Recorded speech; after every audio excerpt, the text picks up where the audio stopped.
Episode 5 picks up a couple of months after the Natalie murder. Joe and Love have really settled in a suburban lifestyle, despite Joe actually wanting that. But they put on a facade.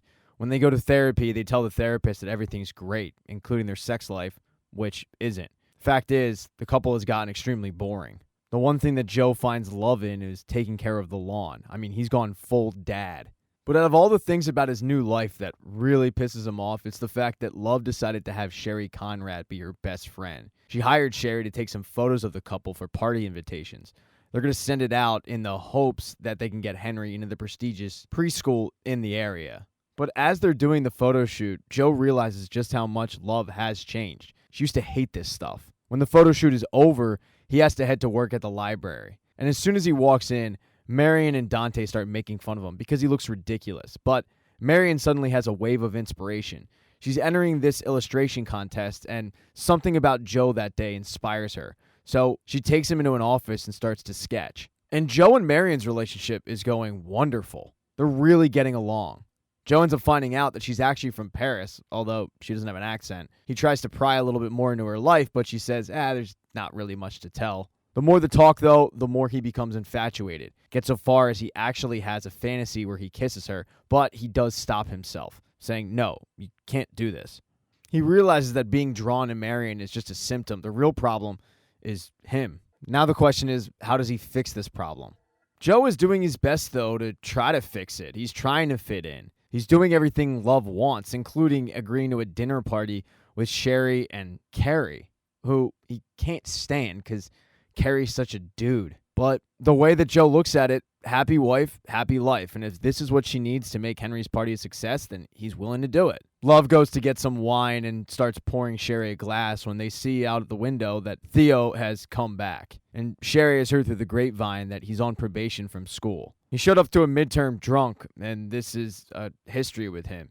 Whether it be showing up to midterms drunk or DUIs, he's definitely the bad boy of Madre Linda. Sherry kind of starts crapping all over Theo, but Love says, well, he's been through a lot. Sherry actually agrees, saying, maybe he just needs some better influences. The two women walk back in the living room where Joe and Carrie were having a mindless conversation, and Sherry says, you better watch out, Joe.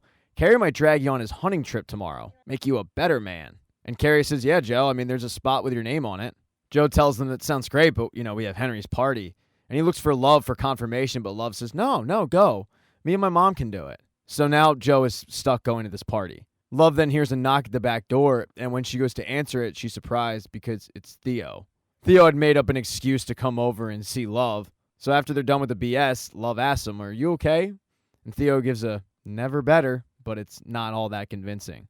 Joe then interrupts the conversation, but he feels like he interrupted something more than just a conversation. Joe gets really suspicious, so he starts looking at bank statements and sees a bunch of charges for Uber.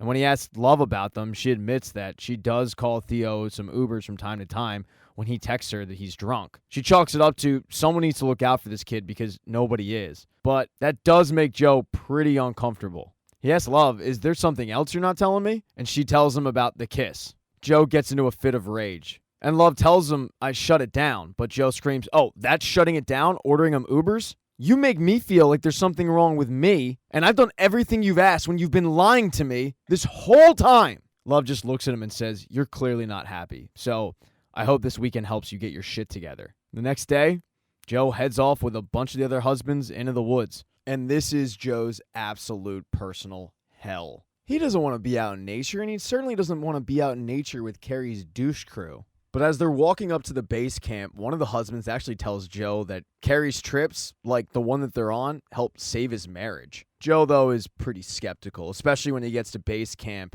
and Carrie pops out of a tent talking about how the only thing they're going to eat is stuff that they kill, grabbing the food out of Joe's hand and throwing it away, even though Joe hasn't had any food all day. Carrie then asks for help grabbing firewood, and most of the husbands go along.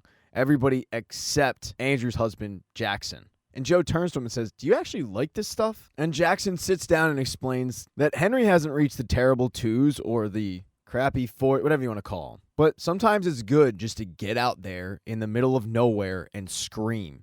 Carrie says this trip's about being a man, but I think it's about being a kid again. He then hands Joe a granola bar and says, don't tell him.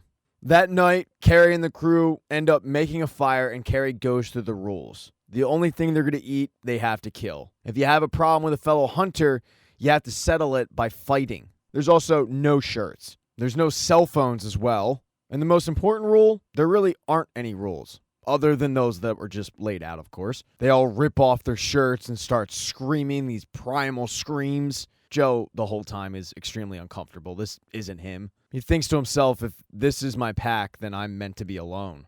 Carrie comes over to Joe and tells him that you've been disconnected for so long that your manhood is literally shrinking. Love told Sherry about your dick issues. And Joe can't believe that Love actually talked about that. Carrie starts trying to hype Joe up. And Joe doesn't really want to go along with it, but what other choice does he have? Carrie and Joe then head off running through the woods to grab some food. Joe is having a hard time keeping up with Carrie since he looked like he was plucked from a Men's Health magazine. Carrie is pissing off Joe so much that he actually thinks about stabbing him, but he has to remind him that he is not who Carrie wants him to be, this primal animal. Speaking of animals, Carrie hears something in the woods, so he strips down into his boxers and heads in there. He comes out with a squirrel, and he wants Joe to kill the squirrel, but Joe isn't going to do that. He refuses. Carrie ends up killing it, but then he says to Joe, you know the rules. If you have a problem with a fellow hunter, you have to settle it by fighting. And Joe doesn't want to join Carrie's fight club, but Carrie starts pushing Joe, begging him to hit him. And finally, Joe snaps. He ends up pushing Carrie off a cliff. Although, in fairness to Joe, he didn't know that it was actually a cliff. He thought he was just pushing him into bushes. But when Joe looks down, Carrie isn't moving. So Joe ends up dragging him back to camp, and everyone's really concerned. And Joe gets down and is about to give Carrie CPR when Carrie says to him, what are you doing, Goldberg? Are you saving me? Everybody at that point is just thrilled that Carrie's alive, and he says, of course I'm alive. I've been taking glutathione for a decade. I'm unkillable. Carrie then turns to the group and says, this guy over here is an animal. He then gets real close to Joe and tells him, you are one fine specimen of a man, Joe. And I guess the emotion gets to Joe because he just starts weeping, and the crowd starts cheering him on, telling him, you got this. And the reason why Joe got emotional was because this group saw the darkness that was inside of him, and they accepted him anyway. At that moment, he finally feels like what it means to have an actual friend. And for the first time in a while, he feels like himself again. So this little trip he's on is actually doing him some good. But while Joe was off rediscovering himself, Love was taking care of the bakery when Theo walks in. He's flirting pretty heavy, asking for free food, but he lets Love know that he's taking some time off from college to process the whole Natalie thing. Love tells him, you could have told me you were struggling, but he says, I couldn't because you drew a line. No more emails, only Ubers, remember? And Love says, yeah, well, thank you. But I am worried about you. Theo says, are you? Because I'm actually worried about you. I heard your husband yelling at you the other night. So if you need someone to talk to, but Love shuts him down right away saying, I have friends to talk to. Thank you. Theo starts criticizing her for her, quote, friends, and Love tells him, you know, it's not a crime to fit in, and maybe you'll understand that when you're older. Joe Goldberg isn't the only person to notice that Love has changed. Theo has as well. After work, Love goes home and starts baking for the party the next day when she gets a phone call, and it's from Theo. He's been arrested, and he needs to be bailed out of jail. So Love goes and picks him up. She starts yelling at him, but he lets her know that it was for the stupidest reason in the world. It was a DUI, but it was a DUI with an electric scooter. Theo then asks her, have you ever been on one? And Love hasn't. So they end up renting one, and they start zipping through the park, and Love's having a blast, but they end up falling over into a ditch. Theo then looks at Love and says, you know, the rumors about me leaving school because of Natalie, they're not true. I'm flunking out because I can't stop thinking about you. If you want me to shut up, I will. I'm just trying to figure out how I can focus when all I want is you. Love then does tell Theo to shut up, but he doesn't. He tells Love, this is like you're playing house, but none of this actually makes you happy. Love says to him, I'm playing house. You're a teenager chasing after a married woman. I mean, what's your end game here? But then that married woman ends up kissing that teenager, and the two end up having sex. Like, for real. Show's getting good. When Love gets home, Dottie starts giving her crap for how long she was out because Dottie saw Theo get out of her car. Dottie asks her, what are you doing? And Love just tells her, I'm just helping him out. He's got nobody else. Dottie then informs Love that she missed Henry's first steps. Dottie had FaceTime Love, but Love didn't pick up because she was too busy having ditch sex. Immediately, Love starts beating herself up over this, and Dottie tries to make her feel better.